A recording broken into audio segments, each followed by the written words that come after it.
In the gilded corridors of power, silence isn't just golden. It's a survival tactic. Most people look at a maid and see furniture that breathes. They talk freely, they plot openly, and they reveal their darkest sins, assuming the girl with the cleaning rag is invisible. But Elena Vasquez wasn't just a maid. She was a witness. And in the house of Don Julian Valenti, being a witness was the most dangerous job in the world.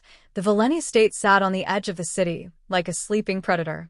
Elena clutched her worn-out bag, her knuckles white. She didn't want to be here. She knew the rumors, the disappearances, the accidents, the blood money. But her mother's hospital bills were a mountain she couldn't climb alone. The head housekeeper, a woman with a face carved from cold stone, met her at the servants' entrance. "Rules are simple here, Elena," she whispered, her voice like sandpaper. "Eyes down, mouth shut. You are here to clean, not to exist. Especially on the 3rd floor. The Don is unwell. You go in, you scrub the floors, and you leave before he wakes."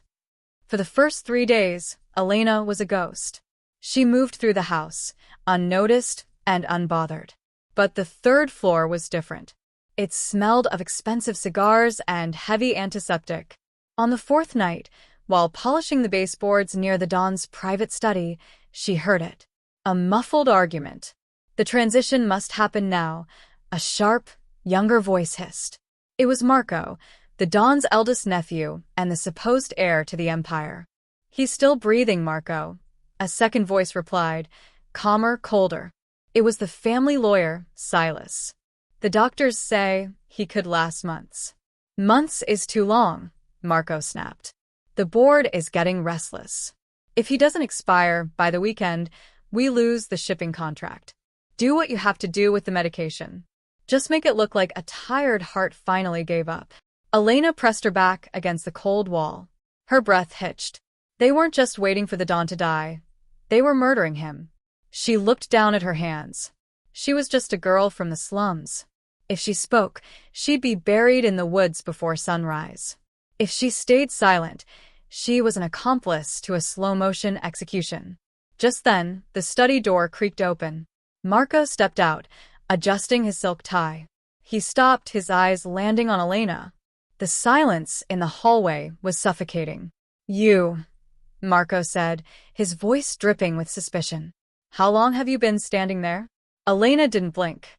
She dropped her gaze to his expensive leather shoes and began scrubbing the floor with frantic energy. I just started the hallway, sir. I didn't mean to be in the way." Marco tilted her chin up with the tip of his cane. He searched her eyes for a spark of intelligence, a hint of what she had heard. Elena kept her expression blank, playing the part of the clumsy, simple maid she knew they expected her to be. After a long moment, he smirked. "Be careful, girl. This floor is slippery. It would be a shame if you had an accident." Marco walked away, but Elena knew the clock had started ticking. She had heard a death sentence, and in this house, secrets were heavier than lead. That night, while cleaning the Don's bedside table, she noticed a small vial hidden behind a stack of books. It wasn't the medicine the doctors had prescribed.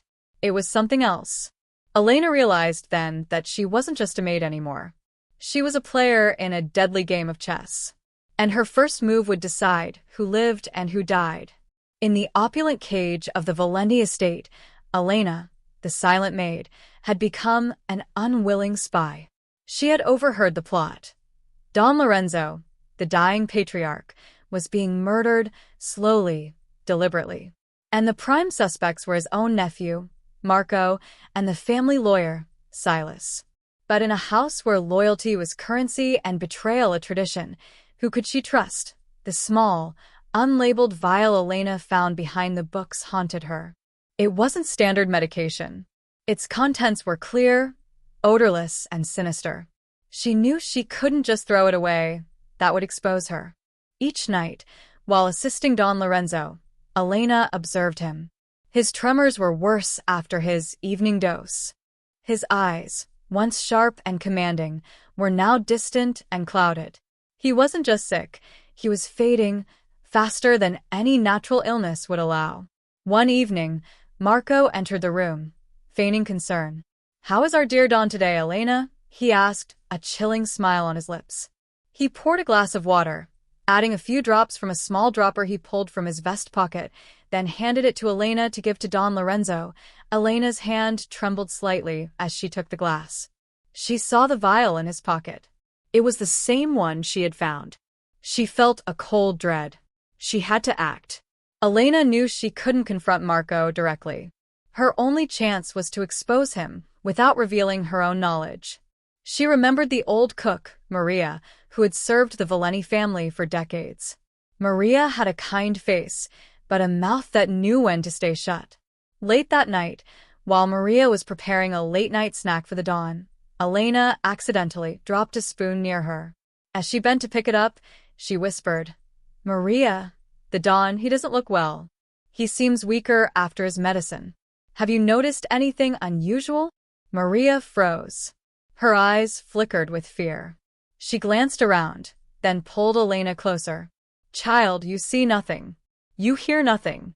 This house has ears in the walls and eyes in the shadows. But I did see Marco in the Don's private study. He was speaking to the doctor, demanding a stronger sedative for the Don." Elena's mind raced. A stronger sedative or a slower poison? Elena realized she needed proof. Something tangible. She remembered the Don's love for rare orchids. One day, while arranging them, she noticed Don Lorenzo's favorite book, a collection of ancient Roman poetry, lying open on his nightstand. He always read it. She glanced at the page he was on. The lines were underlined. "Beware the serpent that coils beneath the flower." It hit her. Don Lorenzo was aware. He was trying to communicate. But to whom? And how? That evening, Marco again came to give the Don his medicine. Elena, while distracting Marco with a spilled glass of water, quickly swapped the medicine glass with another she had prepared earlier, filled with plain water. She hid the suspicious vial in her uniform pocket, her heart pounding. Elena had taken a huge risk. She now held the evidence. But evidence meant nothing if the right person didn't see it. She knew if she went to the police, she would simply vanish. She needed a plan, a way to reveal the truth without sacrificing herself. That night, a severe storm broke over the Valenti estate. The lights flickered, and the old house groaned under the assault of wind and rain. Elena stood by the window, the vial clutched in her hand. She had to make her move. But against a family as powerful as the Valentis, one wrong step could mean not just her death, but the end of everything she was fighting for. The storm outside the Valenti estate was nothing compared to the storm brewing within. Don Lorenzo's heart monitor beeped rhythmically, a fragile sound in the heavy silence. Elena knew the switch she made, water for poison, was only a temporary fix. Marco was growing impatient. At 2 a.m., the silence was shattered. The bedroom door burst open. Marco stood there, face pale, acting the part of a grieving nephew. "He's gone," he screamed. "The Don is dead." Within minutes, the house was swarming. Silas, the lawyer, arrived with a grim doctor in tow. They didn't even check the Don's pulse properly before Silas turned his cold, calculating gaze on Elena. "You were the last one with him, Elena," Silas said, his voice a low growl. "Marco saw you fidgeting with his medicine earlier this evening." Elena felt the trap close around her. I was just cleaning, sir," she stammered, playing the part of the terrified girl. "Search her," Marco commanded. One of the guards stepped forward and reached into Elena's apron pocket. He pulled out the small, unlabeled vial, the one Elena had swapped earlier. A collective gasp filled the room. "Poison," the doctor whispered, sniffing the vial. "A concentrated sedative. Enough to stop a man's heart in minutes." "You little rat," Marco hissed, stepping into her space. "We gave you a job, a home, and you killed the man who provided for you. Who paid you? Which rival family bought your loyalty?" Elena was dragged to the basement, the place where the Valentis kept people they didn't want the world to find. She was locked in a cold, concrete room. Through the small iron grate in the door, she could hear Marco and Silas celebrating in the hallway. "The assets will be unfrozen by morning," Silas said. The girl is the perfect scapegoat. We'll deliver her to the police as the disgruntled maid, and the case will be closed before the funeral. But as they walked away, Elena reached into the lining of her shoe. She hadn't just taken the poison. She had taken something else from the Don's bedside table, his digital recorder, which he used for his memoirs. And it had been recording the entire night. Morning light touched the estate, but it brought no warmth. The police were at the gates. Marco stood at the top of the grand staircase, ready to hand Elena over and claim his empire. Elena was brought up from the basement, her hair disheveled, her hands bound. But her eyes were no longer downcast. She looked Marco straight in the face. "Wait," Elena said, her voice clear and echoing through the marble hall. "Before you take me away, perhaps you should hear the Don's last words." Silas laughed. "He was unconscious, you fool." "Was he?" Elena pulled the small device from her sleeve. She pressed play. The hallway filled with the sound of Marco's voice from the previous night. "Months is too long. Do what you have to do with the medication. Just make it look like a tired heart finally gave up." Then, the most shocking sound of all, Don Lorenzo's voice, weak but unmistakable.